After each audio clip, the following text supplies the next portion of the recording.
5 years after the Great War, the northern kingdoms continued to suffer. Rivers flowed red with elven blood, and life was cheaper than a fistful of coppers. The world needed a hero. They said he arrived on the wings of a storm to help the downtrodden. They said he'd gone mad and died. They called him the Sword of Destiny. They said he returned, for only evil can vanquish evil. In truth, Geralt of Rivia reappeared, barely breathing and bereft of memory, near the Witcher's citadel of Kaer Morhen. The Wild Hunt, war's omen, sped across the sky, while in Vizima a cow gave birth to a two-headed calf. All other claims are legend. At Kaer Morhen, Geralt recovered, yet even his one-time lover, the powerful sorceress Triss Merigold, could not restore his memory.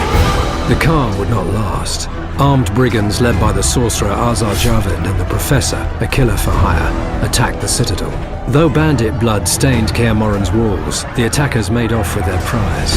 The secrets of Witcher mutation, concealed for centuries, disappeared in a flash of magic.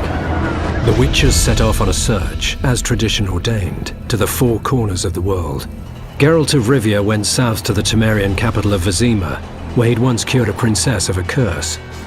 When the cat is away, King Foltest was nowhere in sight and Vizima was in turmoil. The Order of the Flaming Rose, Grand Master Jacques de Aldersberg at its head, pursued its crusade against non-humans.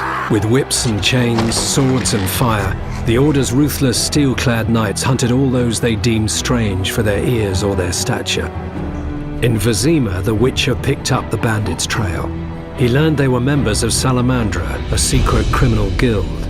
Brutal in their methods, they dealt in fistech, murder, and extortion.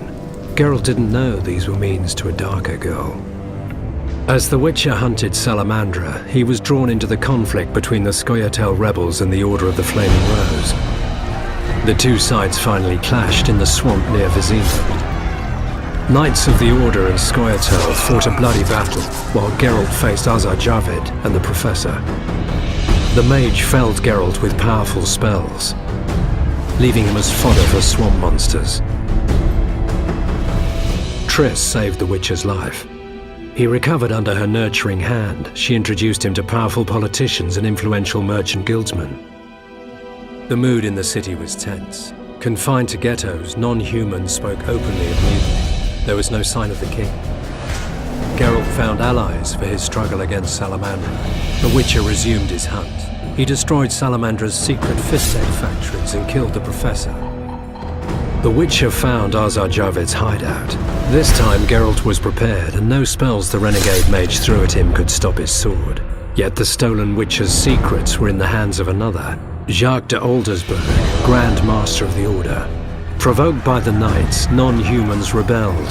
De Aldersberg responded, releasing his greater brothers, the horrific result of his experiments with the Witcher's mutagens. Vizima was in flames and dying. Enter Foltest and his army. The king summoned the Witcher and demanded the head of the Grand Master, a monster in human form and a usurper. The Witcher set out in search of Jacques de Aldersberg and the stolen Witcher's secrets. The Grand Master plunged Geralt into his vision of the future, where the Wolf's Blizzard would destroy the world and kill all, no matter their race or abilities. De Aldersberg wished to create superhumans, ensuring the survival of the human race. It was a vision Geralt rejected. He drove his sword through the Grand Master's heart and did well. For the vision was naught but a madman's nightmare. They say the King of the Wild Hunt appeared to claim de Aldersberg's soul. They say the Grand Master was an evil man, for the Wild Hunt comes only for the filthiest and most vile. They say only evil can vanquish evil, but those are only legends.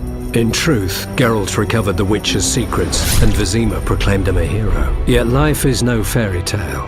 One story ends, another begins. As the king handed the Witcher his reward, an assassin attacked. His cat-like eyes and medallion were unmistakable, but that is another story.